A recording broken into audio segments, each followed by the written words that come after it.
Painting with Menoth John is presented in Super Legitivision. Super Legitivision, the future of podcasting. It's .com.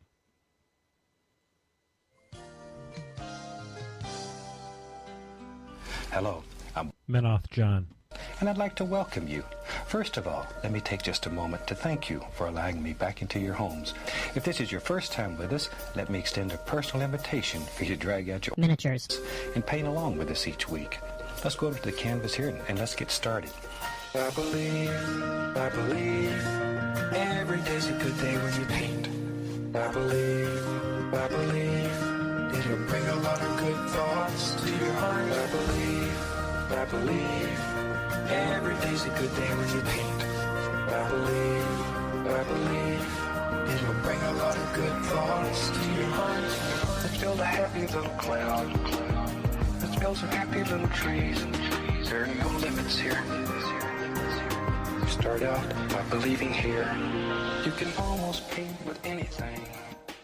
All you have to do is practice.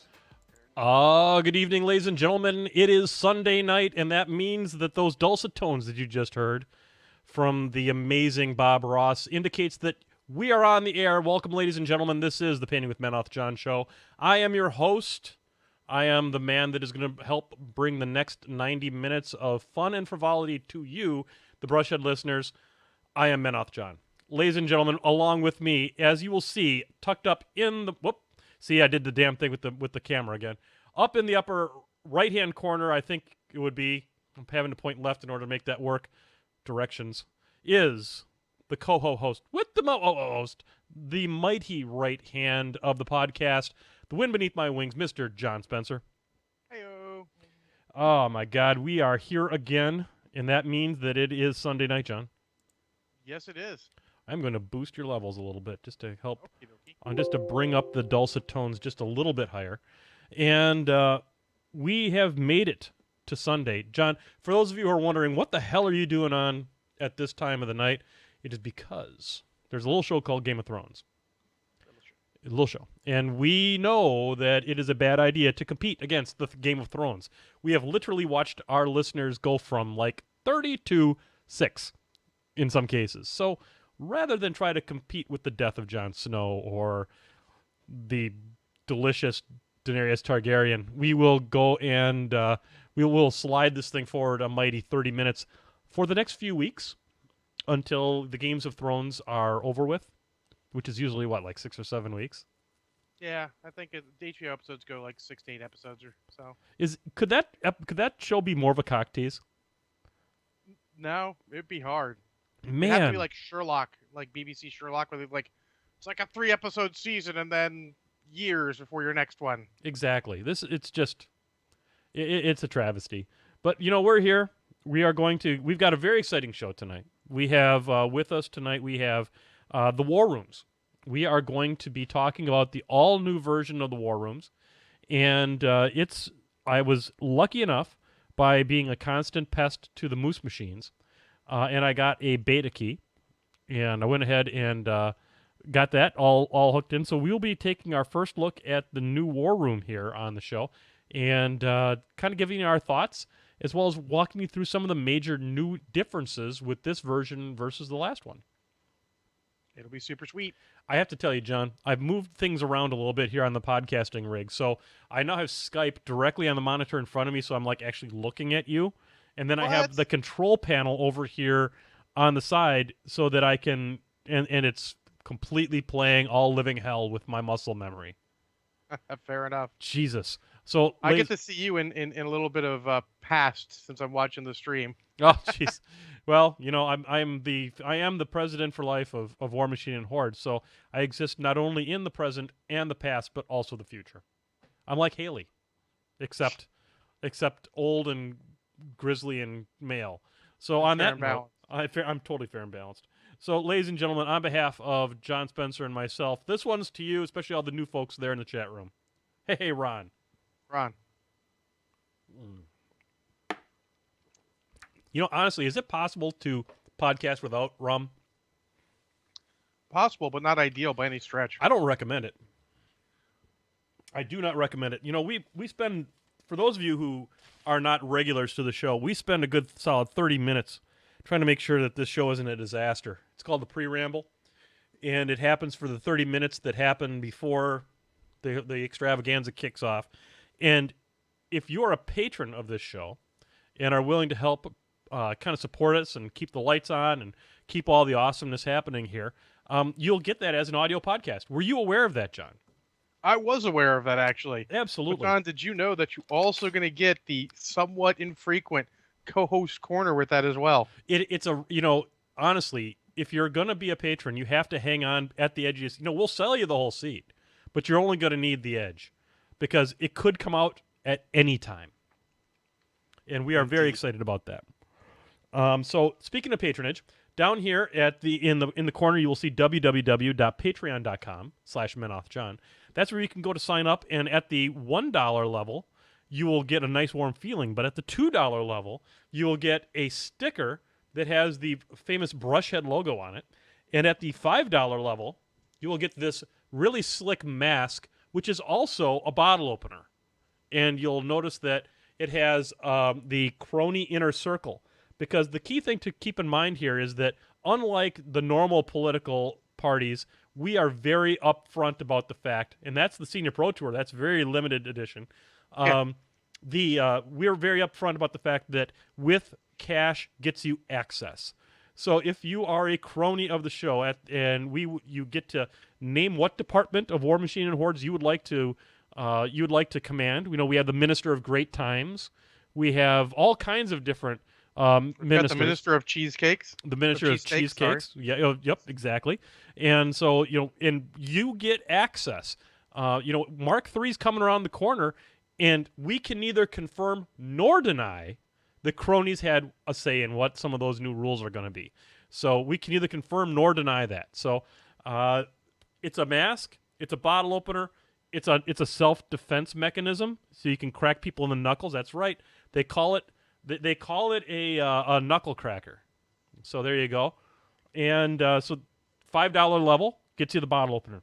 So we do have a couple of new patrons this week, John. Were you aware of that? Excellent. Who we got? We have a longtime fan of the show, Scott Kidwell. He upped his crony level to the highest levels, and he is going to be getting one of those lovely bottle openers. So Scott, hey. Hey, Ron. I don't have a drink in front of me right now, though, but I should get one. I got to watch myself. Probably. There was that one episode where I tried to take a shot of beer for every crony. And you had exceptionally potent beer. That was good. Yeah, that was not well thought on my part. And then we have Josh Tryon, and I hope that I'm pronouncing that last name properly. Josh, thank you so very much for joining the show. Also at the highest levels, but John, it's not about joining at the highest levels. It really isn't. No. I appreciate anything. It's lovely. I appreciate anyone that is willing to help us keep the lights on. And then we have Nicholas Nussbaum, who also joined us. Hey, Ron. So it is, we do have quite a few newer members. Just real quickly, the whole Ron thing, 5 seconds. It started on Lost Hemisphere Radio, and it has to do with the fact we were reviewing the Retribution Forces book, and it became the same word over and over and over again. It sort of became a drinking game. So, and I brought it with me when I left Lost Hemisphere Radio and started my own show. It just kind of came with, because how could you not? For like a minute and a half, it was Judicator, and that just doesn't roll off the tongue just as nicely. No. Plus, you were painting it at the time, and it became problematic. Yeah. So we're not going to do that. We're going to stick with the Ron. It is a Painting with Menoth John exclusive. We have the rights, I guess. Not that anybody's going to fight us for them. We at least claim we've got the rights. Exactly. Challenge us. Exactly. Come at us, bro. So we got that going for us. Now, we've got... we actually have some sponsors on this show, believe it or not. We do, somehow. Somehow people sponsor this show. And this is the section, by the way, for the newer viewers. We call this the business. We're going to give you the business right here. We've got Flight Medic. If you go over there and check out Flight Medic Painting, he has a wonderful blog where you can see awesome stuff. He will do the occasional commission work. He's a hell of a guy. We have Greenleaf Terrain. That's Canadian terrain, John.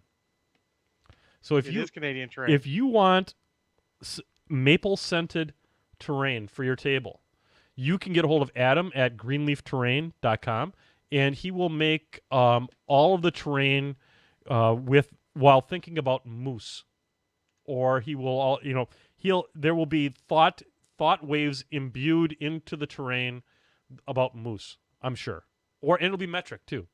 So it's got it'll use the System International, which is that very nice way of saying metric. That's Greenleaf Terrain. If you don't want your table to suck, get over there to Greenleaf Terrain.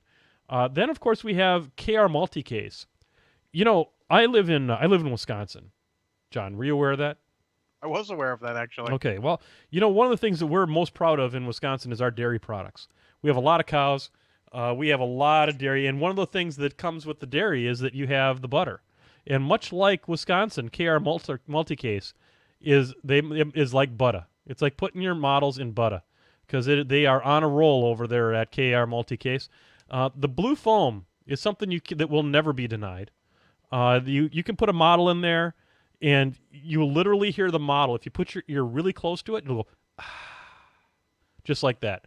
And it is the butter foam is only available from Multicase. Get on over there to krmulticase.com and tell them that Menoth John sent you.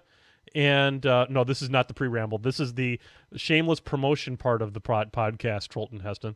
The Butterfoam, and tell them that Menoth John sent you, and they'll put all that stuff in a box and send it from England, because it's seriously badass foam. Then we got the Clockwork Phoenix, which is a gaming company that is started by our good friend Mr. David Carl. David Carl moved on from the Privateer Presses and has his own game development store. And John, were you aware that he's working on not one but two card games in the Guild Ball universe? I actually was aware of that. Yes, he's they're still we can't talk about them. They might involve hunters. They probably do. I mean, everyone's excited about the hunters. Everybody's excited about the Guild Balls. Guild Ball's coming on like a freight train. A runaway freight train with a soccer ball. We had 6 people at the store today playing that while we were doing our War Machine tournament. Yeah, it's some serious business out there. And so I totally approve of the Clockwork Phoenix. He's going to be making some card games, and DC is just the best thing that ever happened to Clockwork Phoenix. So there you go. That's the business. I think that's probably enough business, don't you think? The clock Enough here. business. We slid this shit forward a half an hour, and I'm not going to be able to figure out what the hell time we're supposed to be starting different segments. You know that? Well, it's 7:45, almost my time, which means it's time for segment 1. Oh, segment 1, you say? That must mean we're going to talk about War Room. Oh, snap! After I do my little rant. Oh shit! I got to get over here. Hang on. We're going to put you in the media section spotlight for the rant. So you got the spotlight, buddy. Here you go. Rant. So this is about spoilers for Mark III. Mm-hmm. Spoilers for Mark III are fine. No problem with that. No problem with people complain about spoilers. But when you go out of your way to Photoshop what looks like a forum post to say things that they never said, that is bullshit of the highest order. And you deserve a butt whooping, sir. Oh, snap. Somebody was like making shit up. Someone did that, posted. I had a friend post a picture of it, and they're posting it like on other forums and on Facebook, and I was like, "Oh, look what Will Schick said or whatever," and it's not real, it's not true. Stop doing it. Uh-oh. Keep yourself to the spoilers directly from Private Fest or the confirmed spoilers from Menoth John. That's right. And that is great, because if it's confirmed, those are the ones you really got to pay attention to. Exactly. So. Yep. Fake Will Schick account. Looks like Rich has seen it too. It's total bullshit. You're giving people the wrong idea. You're just going to hurt the game long term. I don't even know, because you're getting people excited for stuff that's just not going to happen. Exactly. I mean, it's one thing to make up outlandish things like maybe Rich and I might have done one time about how tramples were going to be auto hit in Mark III.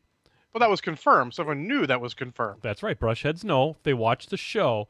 If it says confirmed in all caps and an exclamation point, it's complete and utter bullshit. It's fake as hell. Fake as hell. But the beauty of a good troll is verisimilitude. That's a big word. It is. Yeah. So But it's confirmed, and the Brushheads know. Boy, that one had legs. I loved that one. Absolutely. But yeah, don't But make yeah. fucking fake accounts and whatnot. What are you? What kind of a? Yeah. No, and it goes back to what I've said before: is you got to manage your expectations for it. Don't get too crazy or anything till you see it super duper, in front of you. Grain of salt. There you go. I'm playing Felt like with. that had to be addressed because it really annoyed me. Well, there you go. Didn't even affect me. It didn't affect anything I played. I just thought that was the highest order of bullshit. Totally legit. So don't be a dick. That's like our Please number. law. That's like our number one rule here on the Painting with Menoth John shows. Don't be a dick. All right. You can tell it's a mess on my couch. Shit. That's all right. That's just it's got a lived-in look. Don't worry about that. All right, so we're gonna get on over here back to the war rooms. The war rooms. The war rooms. The new Okay. war rooms. This is the new hotness, folks. We are going to break this shit down for you.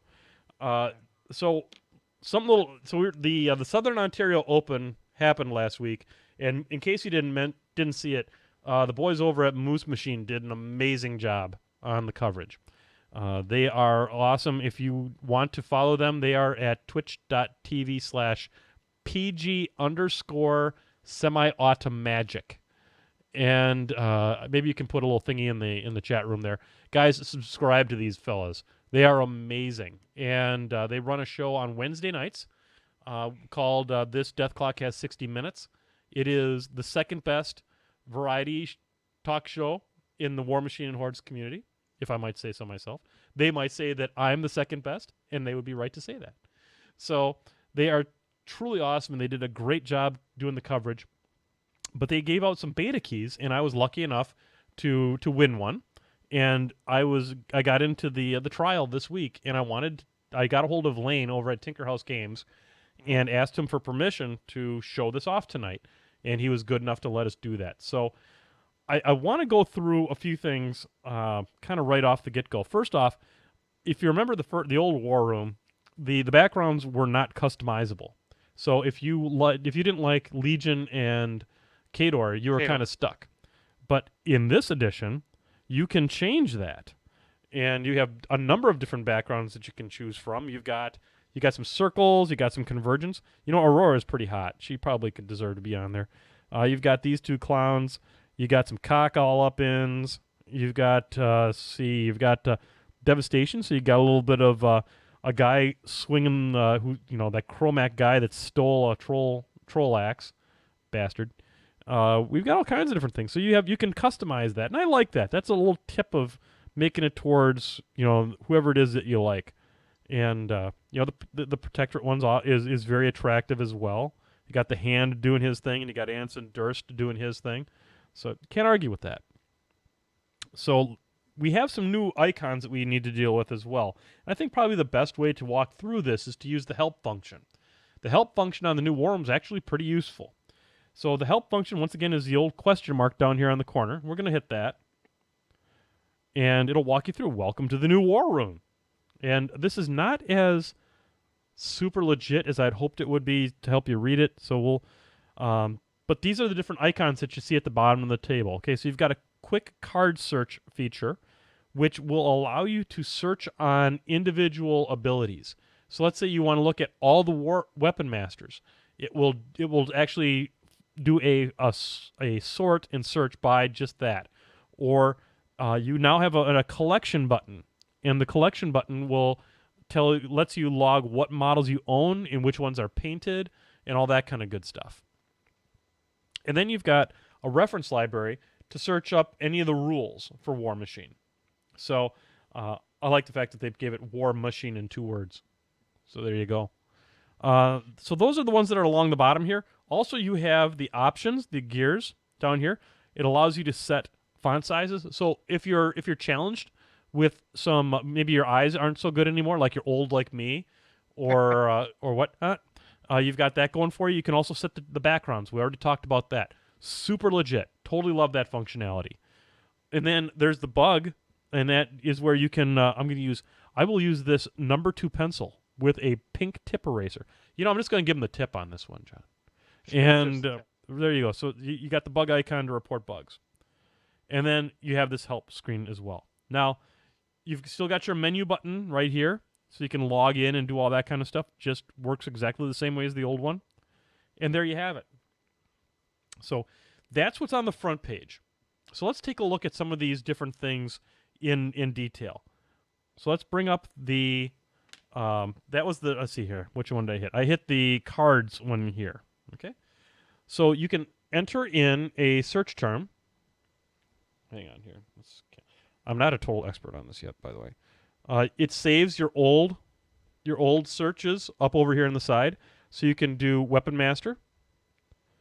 And you will start to see all the solos in Trolls, because I filtered by Troll Blood, that have Weapon Master. And they're the units that have Weapon Master, and there's the attachments. Now you can filter out by all the different. You can either do all, or you can do any of the different factions you want. You can include steamroller objectives. You can enter in the leagues. So sometimes the leagues had special cards and things like that, so you can add those in or take those out. That was one thing, John, I thought was kind of frustrating from the last edition, was that those league cards would show up even if you didn't want them to. Indeed, that's kind of confusing for people at times. Okay. Also, you notice you can limit it to just stuff you own. So you won't try to put in a model in there that you don't have. Maybe you want to proxy something. You can still have all available to you. So it's a button you can do, painted or unpainted. Let's say you're getting ready for some kind of a hardcore thing or something, and you must have to have painted. You can kind of limit those choices down how you want to. I think it's really cool. That's pretty legit, actually. Reminds me a little bit of some of the functionality that was coming into iBodger back in the day. Just a bit more, I don't know, polished and professional. Yeah, I'm trying to figure out here. I want to select. I want to do a search. I'm trying to remember how to do this. Enter search terms. Oh yeah, here we go. The question mark. Okay, so if you want to, if you hit the question mark, it will give you all the different things that properties you can search by. So it has all of the icons right here. Let's say you wanted to find all the eyeless sight models. You click on eyeless sight, it populates the eyeless sight, and now it's all of them, and it'll show you all of the different eyeless sight models. And there's, you got Circle, you've got Legion in there, you've got the Subduer. I didn't even know the Subduer was a thing. Who knew that? And so there you go. But that's how the search function works. Does that make sense, John? Absolutely. And I think it's something that we've always kind of wanted to have in the program, is the ability to look at a specific attribute and be able to really understand it. Yeah, I need something that's immune to fire in my list so I can contest zones against that stupid Lilith, kill all my stuff in a zone list. And look, it's right there, immunity to fire. Yeah, exactly. And people always talk about how Protectorate has so many immune to fire models. Well, let's find out exactly how many they have. So sure. we can do the Protectorate of Menoth, and we apply that, and immunity to fire. They have 2 Warcasters that are immune to fire, and they're both named Fiora. Yeah, shock. They have only 3 Jacks that are immune to fire. One's the Purifier. One's the character, and one's the one with the flamethrower fists. Yep. And then we have Battle Engines. That's immune to fire. Yeah, makes sense. Units. Flame Guard Cleansers, folks. Whoops. I just did a bad thing. Hang on. Uh-oh. So Flame Guard Cleansers. That's it. And when was the last time you saw those bad boys hit the table? 3 weeks ago. Yeah, I killed the crap out of them with testers. I played them with the let's see, the Resnick Theme Force. That's exactly what I played against. Yep. I've played against that list many times because my cousin Greg is a big fan of it. So Protectorate, not the most fireproof of all. But there you go. So that's how that works. It's really, really legit. I'm really happy with how this functionality works once I remembered how the F to do it. Okay, so let's go back. And now this is the, let's see here, Collection Editing Protectorate. So I guess you can, now look at it. Here's your hand. You can own it, and it's painted. So, like in my case, I own an Anson Durst. Boom. I own one, and it is painted. Boom. I'm starting to build my collection. This is something I'm going to spend some time doing. Or actually, I'm probably not going to until it's completely finished, because who knows what's going to happen when this thing wipes to the final rev. Yep. But this is a great tool. This is something that iBodger had back in the day. It did. I spent a lot of time on the crapper doing that. Yep. So there you go. Here's some time, folks. You looking for something to do on the shitter? Here you go. Get this sucker going. And then so that is, and you can filter it all collection display options hidden while collection editing. Okay, that's fine. And you can just add stuff like that, but you do need to. I guess you do need to select a faction for you to be able to do that. So, but why wouldn't you want to do that? So I'm looking forward to this. I'm going to spend a lot of time getting my trolls all in there. My trolls are very close to being fully painted. Very exciting. So that is that function. Now, let's look at the last one. Here's the reference. And we have, oh, look, there's poor Abomination. Abomination's going out of the game. So let's have a moment of silence for A-Bomb. Hey, Ron. You know what I'm not going to have a moment of silence for? Mad Dogs of War. Fuck that list. Yeah. But, so here you go. You've got, double-handed throws. You got those in here. And it acts just like the last one did. So it's really, I think it's a wonderful tool, and it can also, it has this little tab up here that remembers what searches you've done before. So I think that's a really nice tool as well, because there are some rules that you look up more often than others, and to have that quick reference there available to you, I think that Tinker House has really done a nice job on it this time. Absolutely, it looks pretty decent. Yep. So that is the main icons on the bottom. So let's build an army. Let's build an army, because I want to show folks kind of the army creation tool and some of the things that are new to the new edition. So one of the things that they have created in the new edition is this concept of tagging.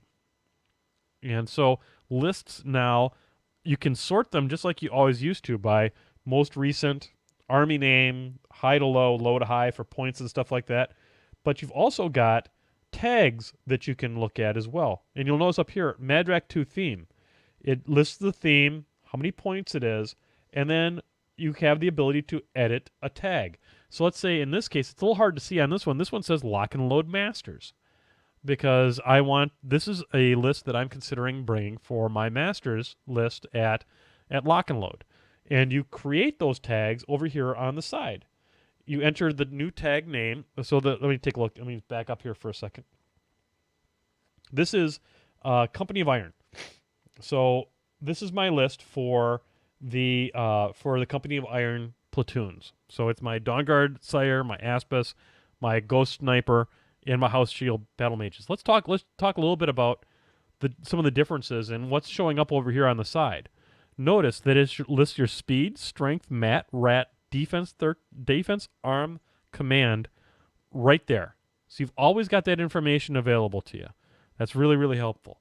Now back here on this page, on your Create Army page, you can go in here and you can click this little tag icon, and then you can give it a new tag name. And I'll put down C-O, and then a capital I, C-O-I. And that way, when I accept that, now that has a tag on it for Company of Iron, so that I can very quickly sort on those things and find them when I need them.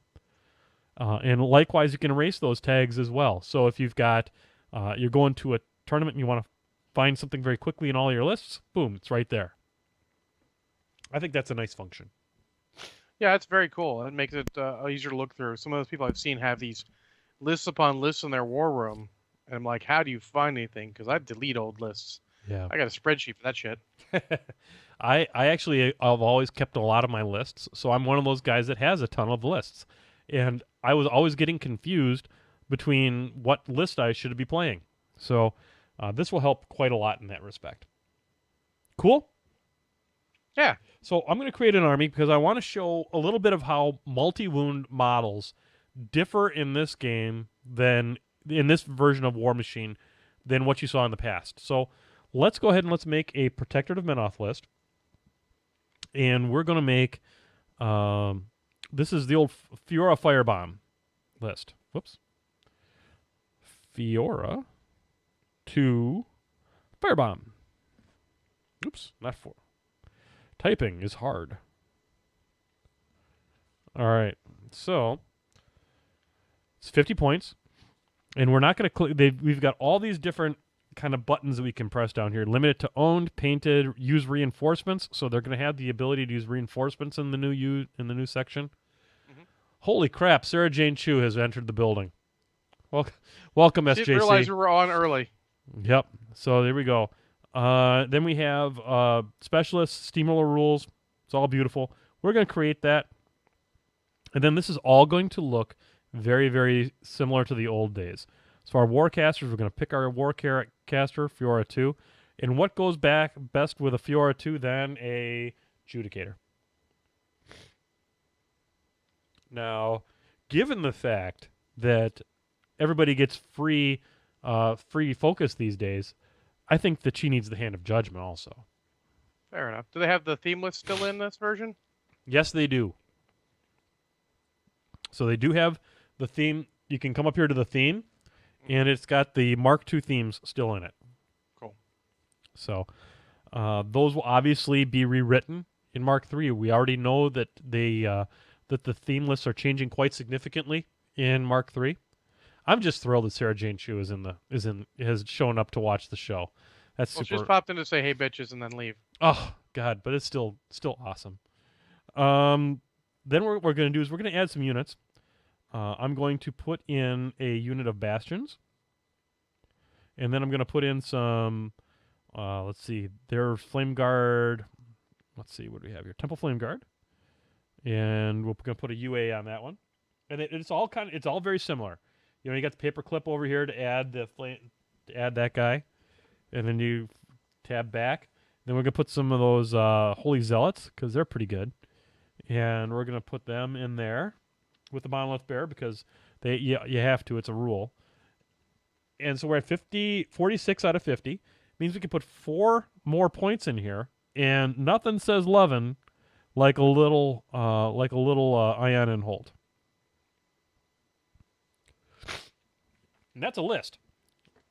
Okay, so now let's go ahead and let's back out of here. Do I want to save that? Oh, you bet I want to save it. Now let's get on back to the main menu, and we're going to go to war. So we're going to now we have create local match, create online match, join online match. So I haven't played with the online stuff, but I understand it to be much better implemented than the last time. My understanding is that the games are going to be hosted on a central server that will be, as long as you've got Wi-Fi, both of you have Wi-Fi, you can connect up to the central server, and it will host your game. Sounds like a good thing for playing at home, but maybe not so good out and about. Not a lot of stores have free Wi-Fi or anything yet. Yeah, so I mean, if your store has Wi-Fi, muy bueno. If you don't have Wi-Fi at your store, no bueno. Yeah, and love letter to the stores. I'd happy to pay a little bit for Wi-Fi in the store. I would absolutely be happy to do that. Make it like a subscription deal. Like, hey, you pay a little bit a month, you get access to Wi-Fi. And if you make enough, you can get to the next level because you're making enough money. Absolutely. People will be willing to do that. You darn right they would. And if a store has a policy like that and you give out the Wi-Fi password to anybody else, you are a terrible human being. So we're going to go ahead and play. Okay, now, one of the things I wanted to highlight here was kind of some of the differences in how damage is marked. Let's look at the bastions. So, right now, you have and I got to figure out how this works here. Let me see. So, let's say this one dies. I'm trying to figure, I haven't played with this a whole lot yet, so we accept that. And then I think we need to mark, let's see here. Okay, so the one that is, I got to figure out how this, but anyway, there's a way that you can set it up so that it's telling you which of your models is the leader model. Yeah. And I'm trying to figure out. That's the chevrons you're clicking on. Right, but it's not like doing anything. Well, So they don't look like they have any letters next. Oh yeah, because yeah. So what you're doing is you marked it on the leader, then changed it, so it changed it to that guy instead. okay, we'll figure this out, guys. But that's what you're Well, supposed 'cause to be able to be doing. what you do is click on the chevron for B, let's say, then hit like commit. I think that should set that guy. Became the leader now, so he'll become A and all that. I think that's what it'll do, and then you'd hit be able to change it afterwards. I think.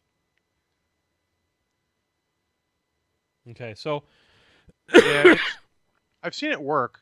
so let's say you feel. I guess what you do is you field promote A, and then you take E off the table, and it becomes A. I think is the way it works. So let's say It looks like that's not actually working correctly.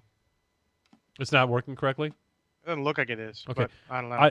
One way you could rationalize it is, let's say that A took all that damage, and I don't know how to get. Okay, so let's take A takes all that damage. Now you're gonna kill A. A goes off the board, and you take E off the table. So the model that it has the fancy jewels on his shoulder pads, because that's the leader model, comes down and takes E's spot. So now E didn't used to have any damage. A is that model. Seems like that's what they're doing. I don't know. It- Just so it's- you can mark the damage and go, I'm going to do this, change him to my, upgrade that guy to leader now. Yep.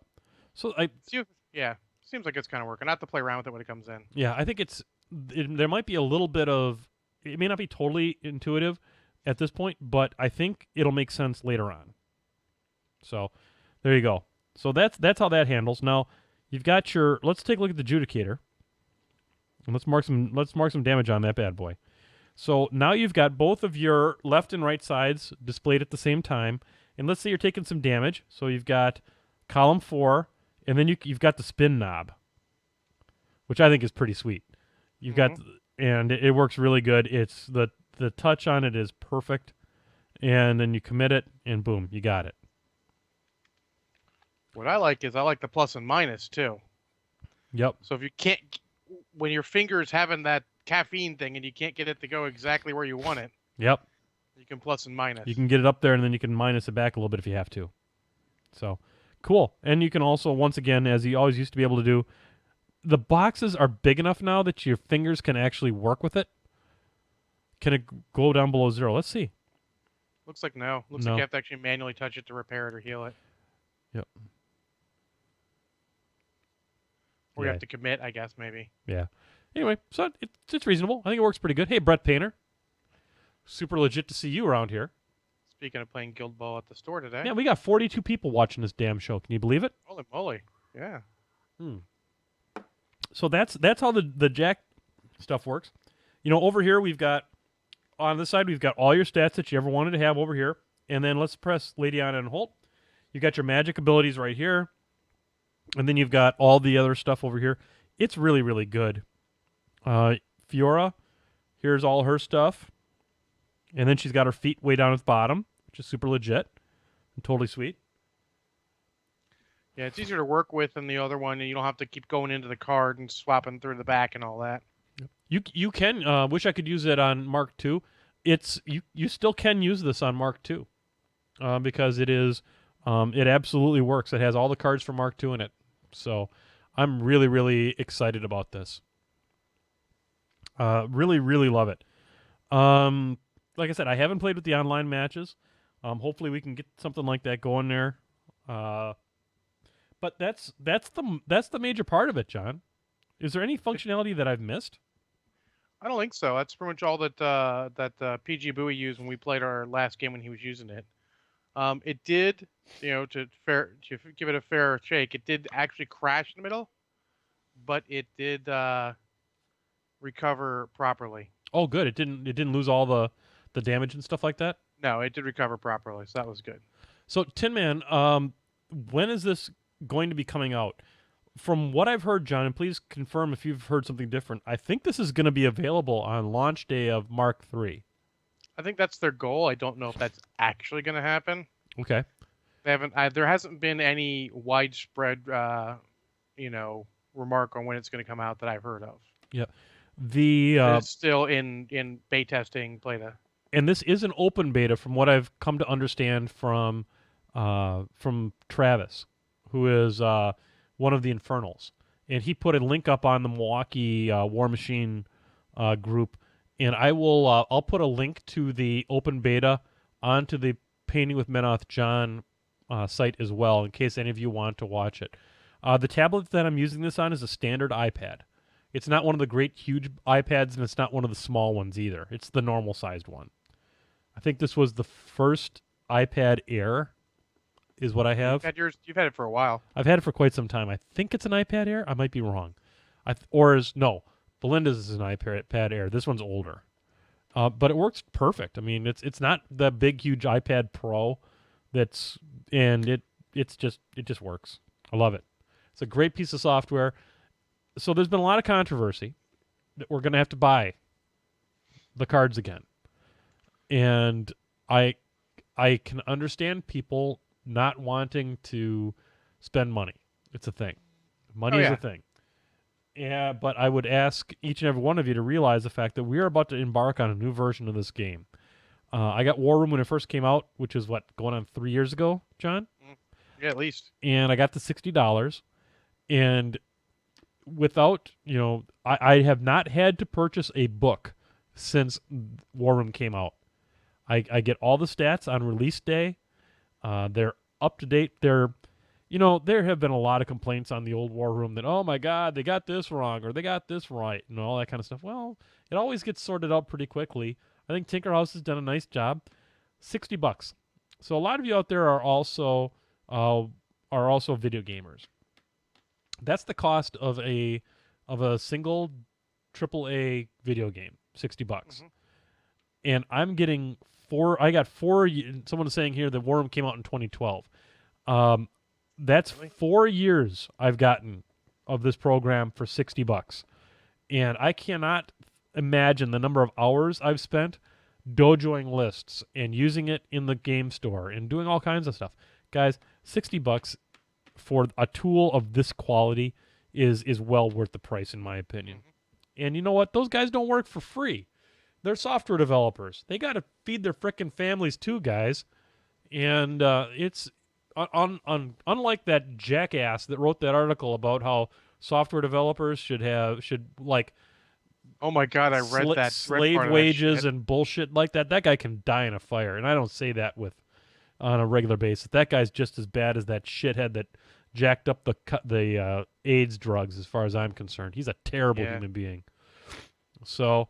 And toilet time. Don't forget toilet time. You taking a crap. This is the best program ever for taking a crap. And so there you go. The Stinker Tinker. I love that. So, guys, this is a great program. It is. I have yet to have a single problem with it. I have not reported a bug with it, and I've been goofing around with it a fair amount. It just works.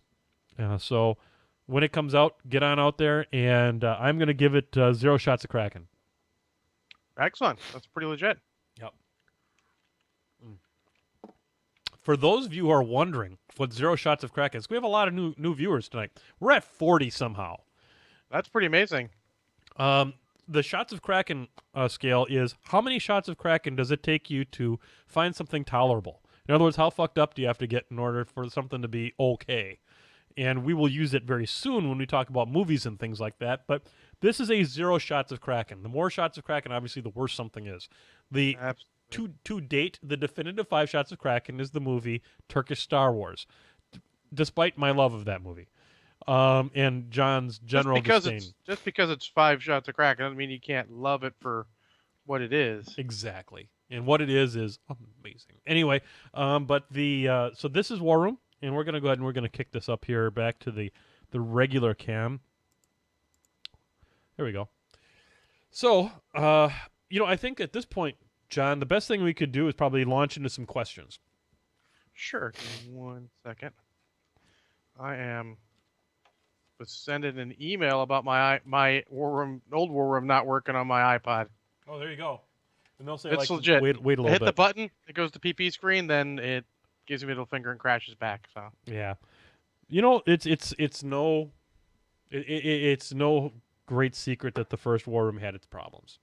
No. And So I understand stuff's going to have problems. It's not like we're paying a lot for it in general, really. yeah, And, as long as they fix them, I don't care. yeah. Pretty easygoing guy.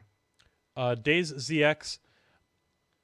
I think that the biggest. I feel your pain. First off, I got no problem with what you've commented on here. This program has always been somewhat platform dependent as far as how your experience has been. iOS users love this thing way more than anybody else loves it because the implementation on some of the other platforms has been, dare I say, clunky. This is not a program that loves cell phones. It eats batteries for lunch, or always has, and a tablet is its natural habitat. And In defense, it works fine on my Kindle Fire. yeah, I was one of I the don't take that everywhere. This goes with me everywhere. Yep. I think if you're going to use War Room for marking damage and doing that kind of stuff, then it's worth its money. If you're using it as a list builder, it probably is a stretch at $60. If you're just doing it for list building and then you're going to use cards. And so I play Mercs, so the bugs have been very noticeable for me. I don't disagree. Getting the contracts to work properly has always been kind of a bugaboo. But I think that, if you're planning on using it the way I use it, which is as my primary means of tracking damage and stuff like that, I get a hell of a lot of utility out of it.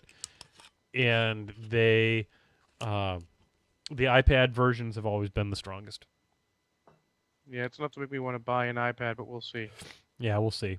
I mean, once again, this is my experience with it. I'm being very upfront and transparent about the fact that it is, it's on an iPad, and the iPad experience is probably light years ahead of most of them. My gut tells me that the Tinker House has a lot of experience now in working across the different platforms, so this one should be better. Should be. And Lane at Tinker House has always been very good about being available and addressing issues. So give him a chance. So That's legit. yeah. And was it Trolton Eston said that he was having a similar problem on his Android, so I'm doing what he did. Tech support 102. Uninstall it and reinstall it. There you go. Let's get to some questions. All right, let's do some questions. All right. Well, Jeff Easterwood asks, how many marshmallows can you fit in your mouth and say chubby bunny? I forgot We'll to save get that one marshmallows. for next week. Yes, we are going to do that. So next week, if you tune into the Painting with Mouth John show, we are going to stuff as many marshmallows as possible into our mouths. There you go, jet puffed craft marshmallows, and we will attempt to say chubby bunny.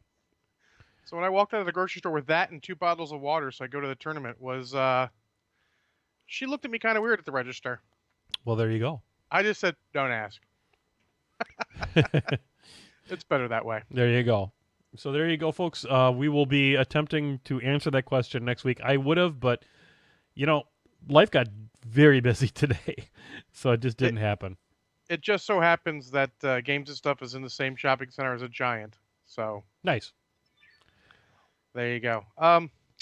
Next question is from Orwin. It's actually Orwin X, but we'll call it Orwin since we've been chatting in the chat room here. Yeah. He says, "Don't you guys think that the removal of psychology removed an important aspect of simulation in a war game?" I think that removal of psychology from a war game can remove that if that is the game's intention.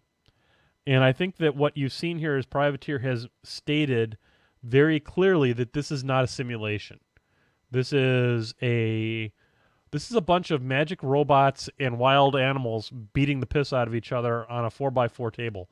And it is not meant to have that particular aspect as part of the game. I think that they tried to implement it in Mark 1 and Mark 2, and they never liked exactly how it was happening. Essentially, we're going to get to you, Legionnaires.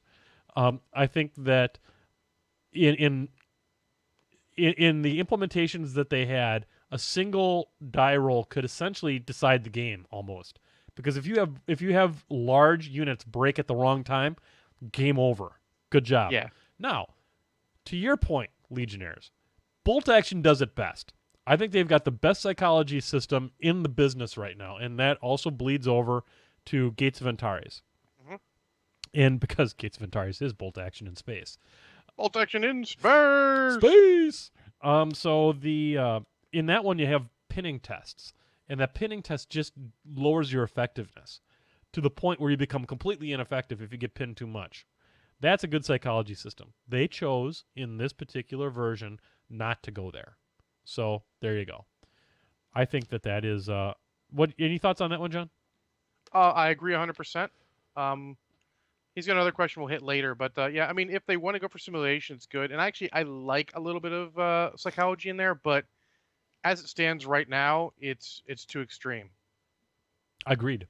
You can't have this much negative play experience. It turns people off from the game. I mean, how many times, someone mentioned earlier, how many times have Daughters of Flame broken? I have a friend who they break every time he takes a check, pretty much. Oh, they're notorious for it. I mean, you figure 8 or less isn't. I mean, the problem is that with a 2d6 system like this, there's not enough options in there. Agreed. You know, either they break too easy or they don't break enough, and it's hard to point that. It's that bell curve doesn't have enough spots in the in its granularity. As you said, granularity, perfect word. So yes, I am really looking forward to Daughters actually being able to do what they are fucking supposed to do. And I'm willing to take a little bit of simulationism like that out of the game in the matter to actually get to use the toys I brought. Yeah. These are hardened warriors going to battle. when I like to think that when the fit hits the shan, the people are ready to stand up and die for their causes. You damn Skippy. Tin Man hits it, nails it, because he's old school. Because yeah. that's how the Tin Man is. That shit would just run right off the table. Every game has been taking their psychology down. They've been backing it off, realizing that originally they wanted civilizationism, and now they're like, no, let's back this off. We want a better game first. Yeah. Because rule 1, fun. Yep. And rule 2 through whatever, who cares? But rule 1 is fun. Yeah, no doubt about it. Cool. Flippity bloop. Brush Chewer wants to know 2 things. When are you coming to Scotland for the best breakfast ever with me and the Pigmaster Guru? And what is the president of War Machine going to do to Mordecai? So we'll answer the first one first. We are going to come to Scotland the next time that we go overseas. Now, the deal is that we're in the process of kind of saving up and stuff like that, and Belinda Librarian has just been made an offer for full-time employment with the city of Kenosha and their IT department. So super legit on that one. So she's got to play the PTO game a little bit before she can take off for that. If it'll happen during the summertime. But we do definitely want to come, and there is no damn way I am coming to Europe and not spend time in Scotland with you and the awesome Pigmaster Guru.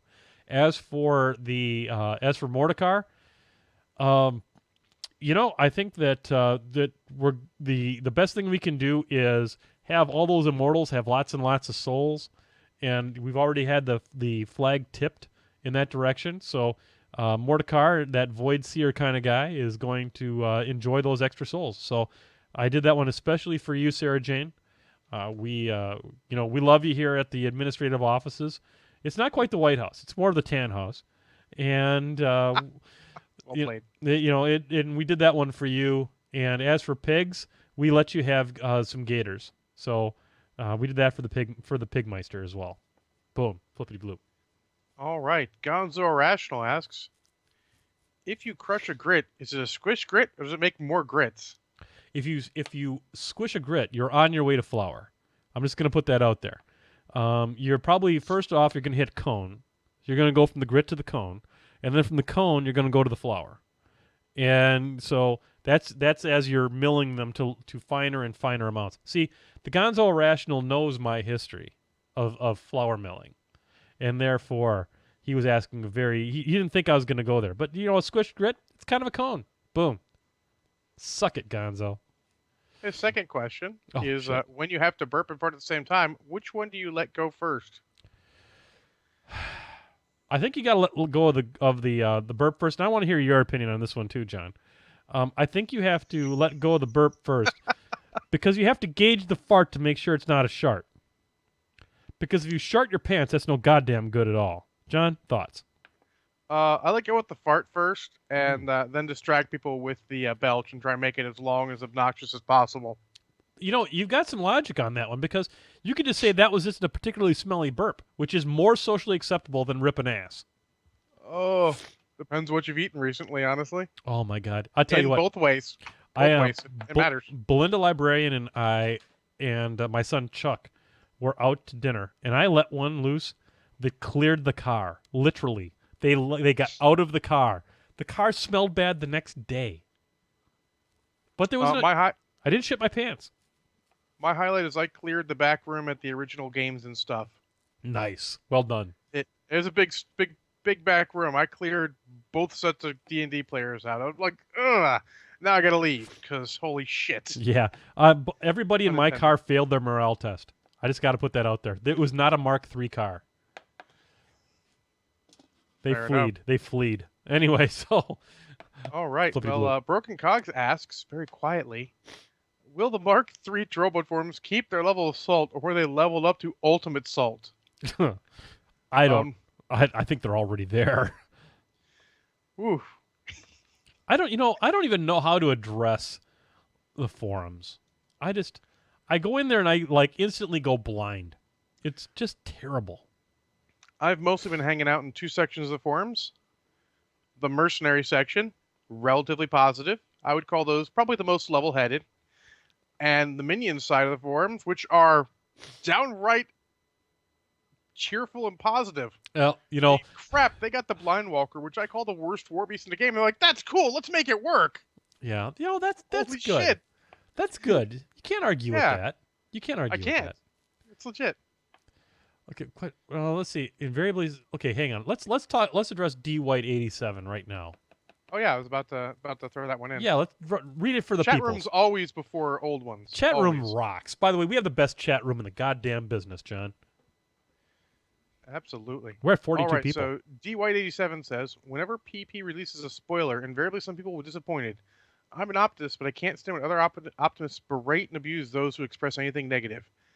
How to tell the internet to stop sucking. If you find that out, share with us. Yeah. Just be positive, Yeah. There's two ways about it. There's the best way is to say something like, oh yeah, you bring a good point about how this is negative, but try and give it a chance. You accept their opinion and try and go, but hey, give it a chance. Yep. Or, realize they have a point of view, find common ground and talk about it, and ignore the guy who's berating them. Or you do the same thing, and at the end, you sarcastically skewer the guy who's berating them because he's being a bad human being. I suggest the first, but the second is a bit more fun. We are and always will be a podcast of positivity. Mm-hmm. We are going to champion the absurd and the fun. And we have always said on this show and always will say on this show that play what makes you happy.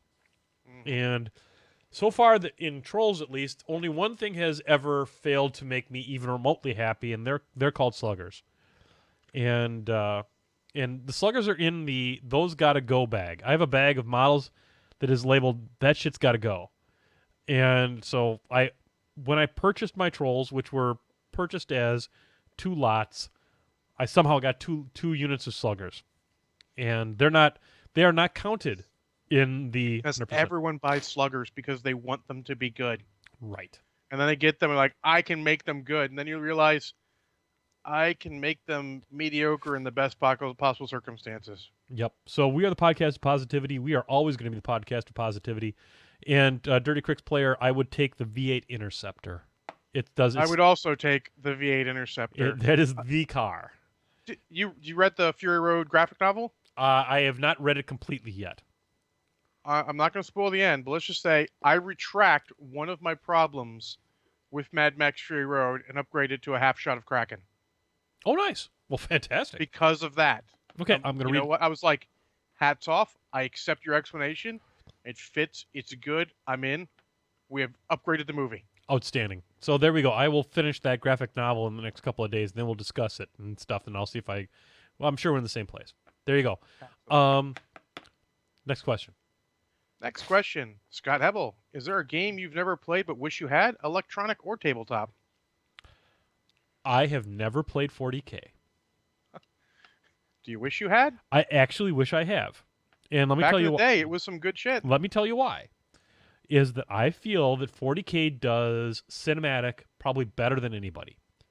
And I think that when I watch let's say mini wargaming, or I watch Gaming with the Cooler, or Ash's Guerrilla Miniatures channel, they look fun.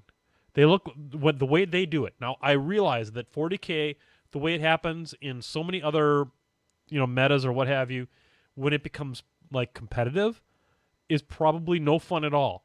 But if I could sit down and play with Owen or Ash, or I could play with the Mountain over there at Mini Wargaming, I know I would have fun. But I understand that it's unbalanced, and that there are certain armies like Necrons that are super unfun to play against because they just don't die. But Well, John, rumor has it they're gonna be fixing that. I hope so. I mean, let's all be honest here for just a second on the show. A healthy 40K is good for everybody, because 40K is so damn big that they're much like Magic the Gathering. They can help game stores stay afloat so that games like War Machine or Infinity or Guild Ball can happen and grow.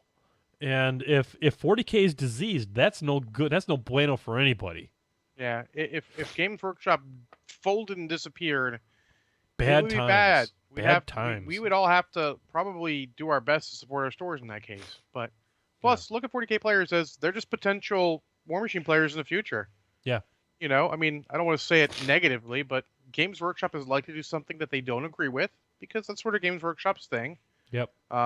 For better or worse, they'll shake it up entirely, and maybe those people look over. Maybe they look over, see a bunch of guys playing over there, like, hey, what's their plan? Maybe I'll jump into this too. We're mini gamers. We're not monogamous for the most part. No. We're game. We're dirty whores. we're dirty game whores. Yes. Yeah, exactly. For me, it's actually it's the Batman miniatures game. Oh, That looks kind of fun. it does look kind of fun. I like Batman, but I made a promise a long time ago: until they get the Green Hornet and Kato, I ain't playing that game.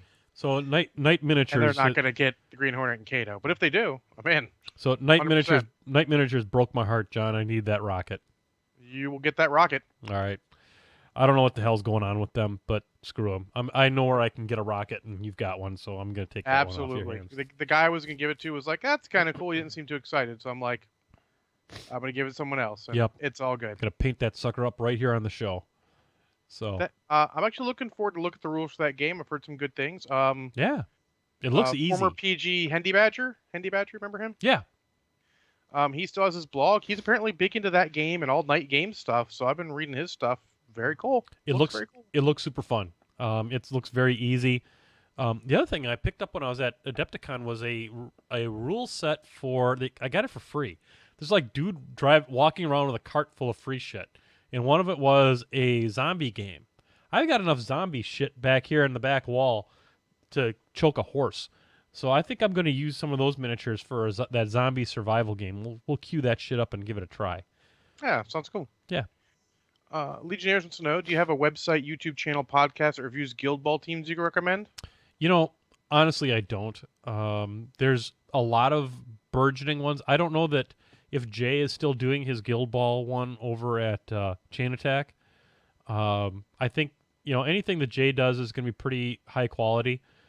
So you can look on that. It's there's quite a few of them that have sprung up on the Muson Minis network. So I would say get on over there, try those ones out. I don't have one that I particularly listen to right now. But Jay stopped. Yeah, so that's what they're saying. No, That's too bad. That's too bad. Jay's got himself a hell of a problem on his hands. So when you hit your pillow tonight, keep your thoughts heading positive towards the J man. Yeah, well, I hear like things picked up a little bit with Mark III. People got a little it twisted around again, back the other way. Yeah. So Yeah. Ozball, I guess we're seeing some good things for. But there you go.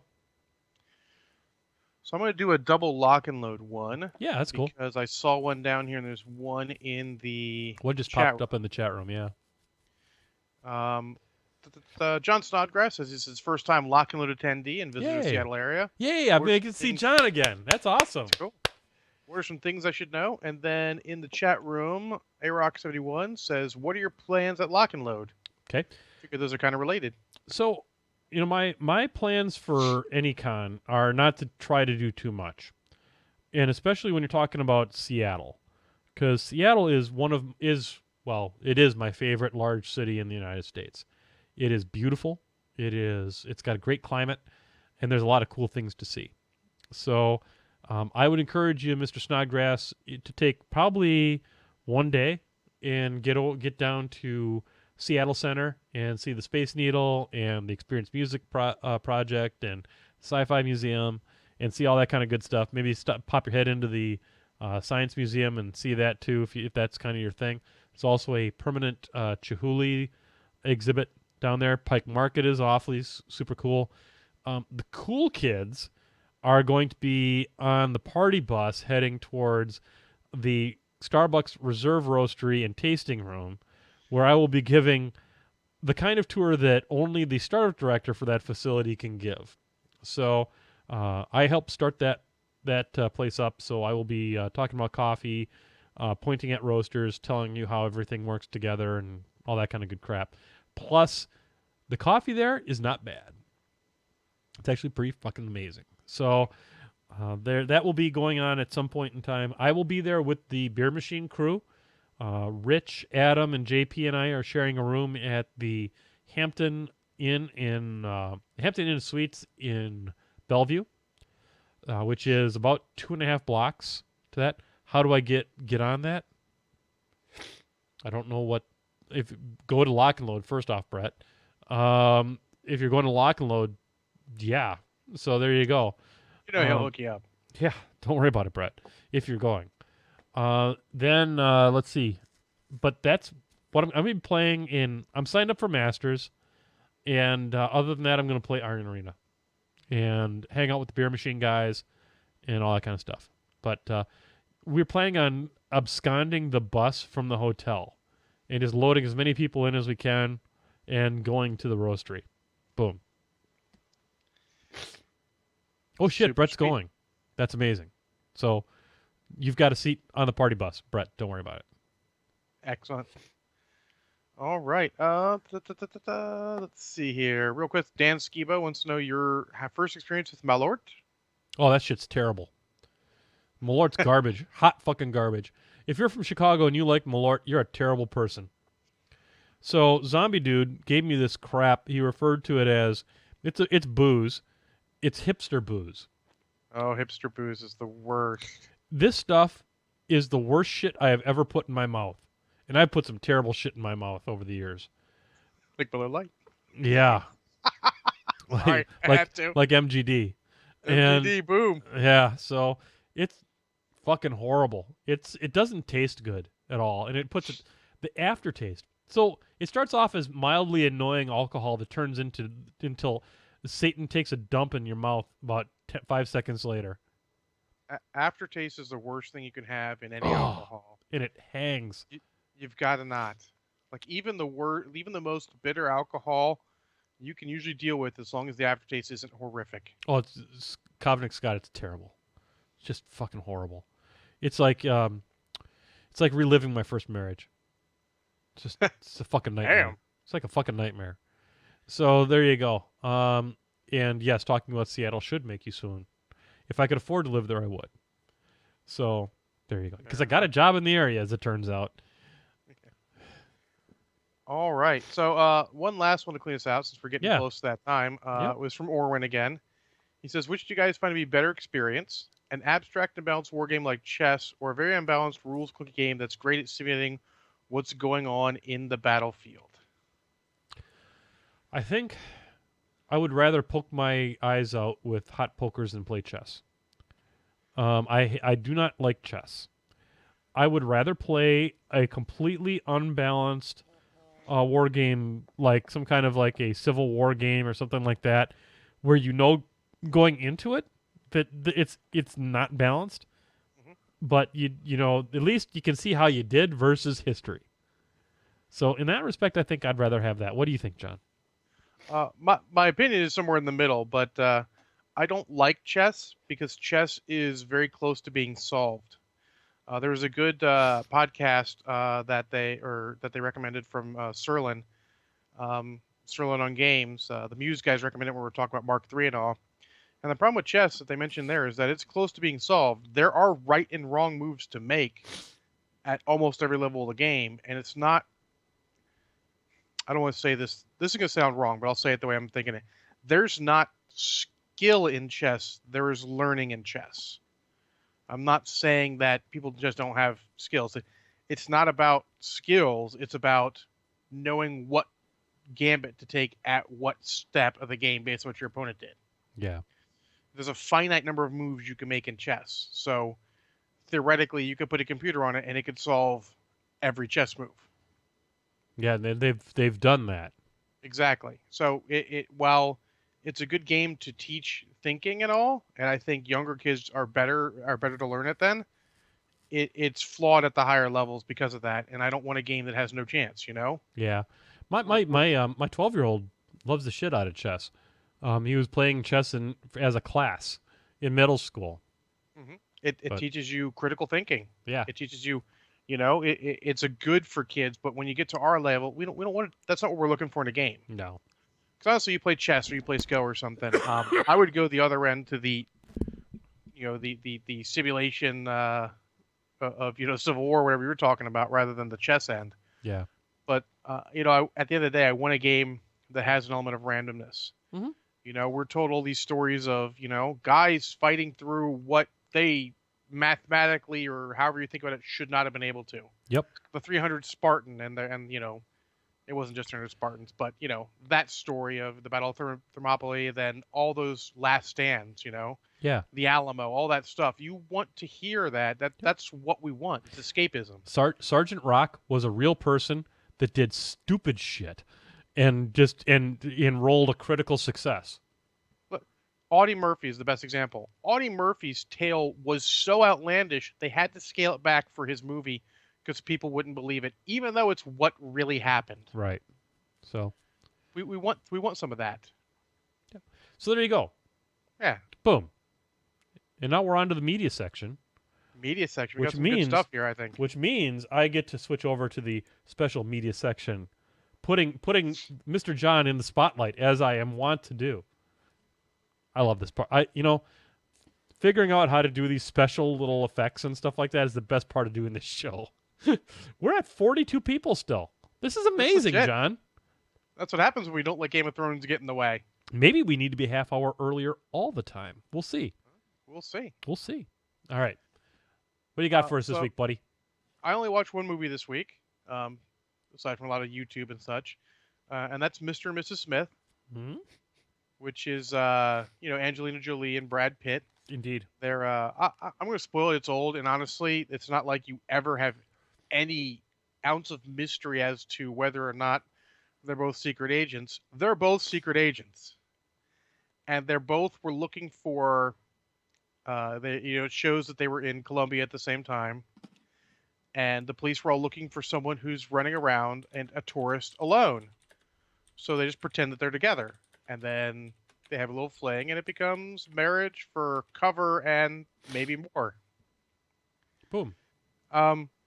It's a little slow starting out. It's got some really decent parts, but a little slow starting out. But the payoff in the end is worth it. It's got some good action, good fights. It maybe not have the best emotional contact, but it gets you a little bit. It gets you a little bit here, when you're watching them fight and all, because they're with rival agencies, they have to kill each other, and then stuff happens afterwards. So it's a good, fun action romp. Maybe not either their best, but it's definitely a good, enjoyable. Throw it in and watch it. It is sort of the definition of, it's Friday night. I want to watch a movie. Don't want anything I'm going to have to think too hard on. Boom. And yes, Brett Painter, Vince Vaughn is hilarious.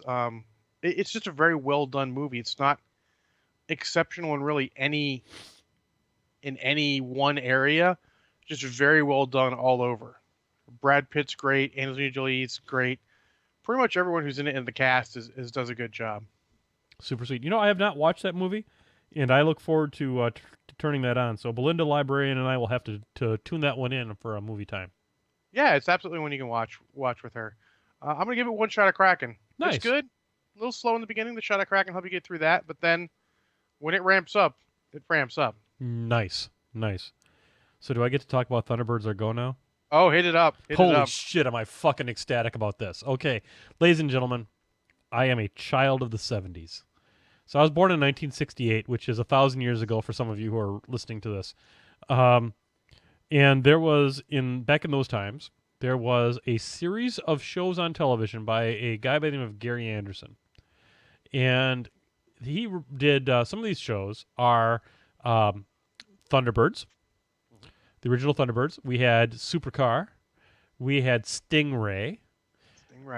Which all the ones I've mentioned so far are in Super Marionation, which is essentially marionettes, complicated marionettes, doing awesome shit with like space stuff. So Supercar was like a flying car kind of a thing. Supercar.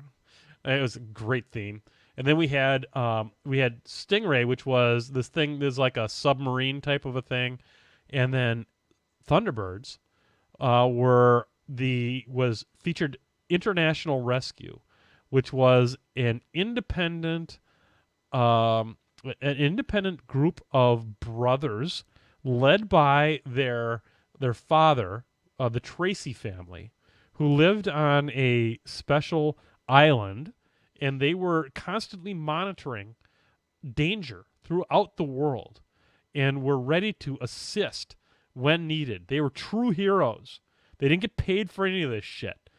Then, in fact, they were looked upon as somewhat mysterious, and they had but they also had Lady Penelope and her driver, who was named Parker, and they were in London, and they were the secret agent guys. When they needed the hookups and they had to find out the secret shit, they turned to Lady Penelope, who drove a pink Rolls Royce that had more gadgets than any car James Bond ever wished.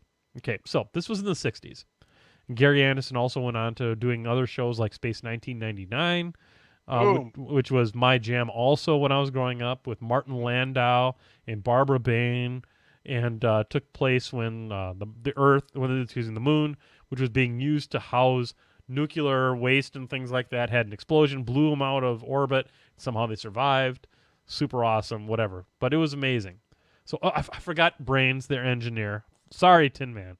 Brains, who's interesting in the new show. So anyway, Amazon Prime rebooted this motherfucker and created the show Thunderbirds Are Go. Now, Thunderbirds Are Go is also a movie that was done in the original Super Marionation by Gary Anderson. This is the new 12-episode series that's done in computer graphics. And I know what you're saying to yourself, but John, the reason you love this shit is because of Super Marionation. I will tell you right now that aside from the character animations, which are a little too modern computer graphic-y for me, boy, are they on point with the Thunderbirds themselves. They look like the cheesy-ass 1960s models that were used for the show. They hit it out of the park. The first episode of Thunderbirds Are Go is a love letter to every Gary Anderson episode thing he ever did. The thing that they save has the front end capsule off of an eagle from Space 1999. I forgot about UFO. I should have mentioned UFO. UFO was a favorite of my father and I when I was growing up. We do watch that. That was appointment television for us. Mm-hmm. The chicks with the purple hair were on the moon base. Yeah. Oh God. Yeah. Had anyway, really good. Had an opening so good, they stole the style when they made Space 1999. Evangelion. Oh, Evangelion. Okay. So super sweet, and they hit one of the characters, one of the Tracy brothers, is lamenting that they have to go out on a mission because he was going to miss his favorite show, and here's Stingray. He's looking at it, and they used the footage from Stingray. They hit all of the high points. They have the elevator cars. They've got the mole. They've got Thunderbird 4, which is the submarine, in the correct pod for Thunderbird 2 to deliver. Absolutely on point the whole way through. I watched 4 episodes in a row today. It is 12 episodes long. This is great animation.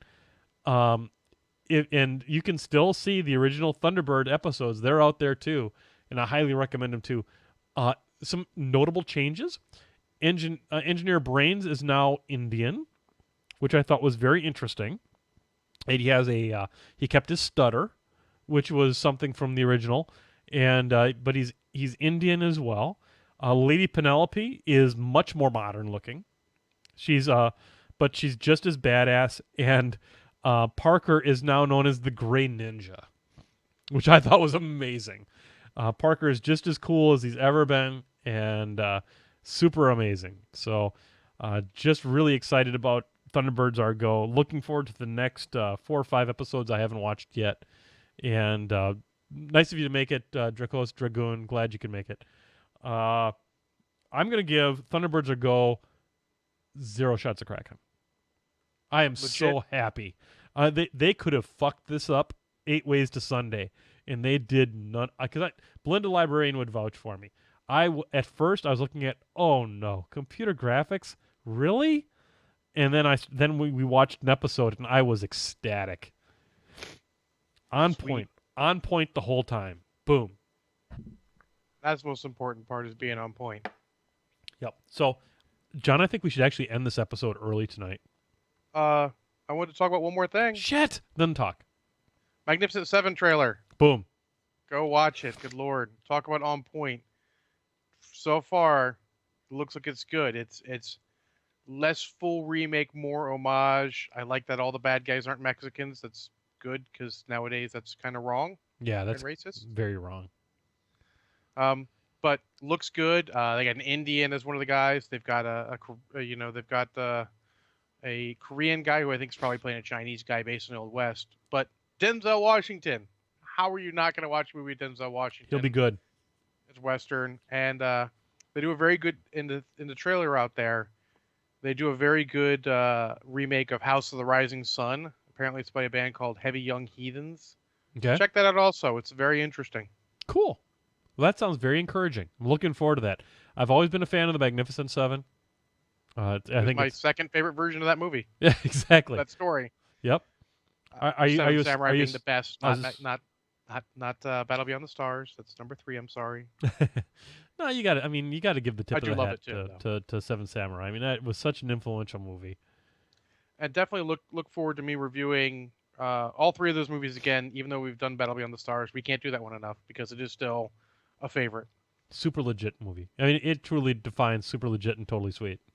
Mm-hmm. Think we should end it 5 minutes early so that we can get people off to their HBOs? Yeah, you guys gotta get off. Grab your booze or drinks or snacks or whatever. Get ready for your Game of Throning. All right, so folks, this is how we're going to run this shit from this point moving forward until the Game of Thrones is over with. We are going to make sure that we start at the God, what the hell time did we start this thing? 6 o'clock Central Time, 7 o'clock Eastern. So we can preamble. Yep. So we can get done now. And I think it was a great show. Appreciate everybody that watched the show. Remember, folks, if you've missed the show, you can always see it over on the YouTubes if you want to watch it again. Get on over there to the Patreon if you want to become a supporter of the show. We like the kind of jingle. We prefer the kind that folds. Oh, there's some pictures. There are those trolls. They're almost done. Little preview of coming attractions on there. And we're going to get over here. So on behalf of the... I've got to get the music going here. There we go. On behalf of Mr. John Spencer, my mighty right hand, he's up over there. We will be back next week to talk about shenanigans. I'll be painting some shit. Who knows? Probably on Efrit Scout, if you've never seen one of those things. And we're going to have good times for you. So tune in next week. Same bad time, same bad channel. We're doing the 6 p.m. Central so that we can get done in time for the Game of Thrones. So on behalf of Mr. John Spencer, I am Menoth John. We'll see you next week on Painting with Menoth John. Good night, everybody.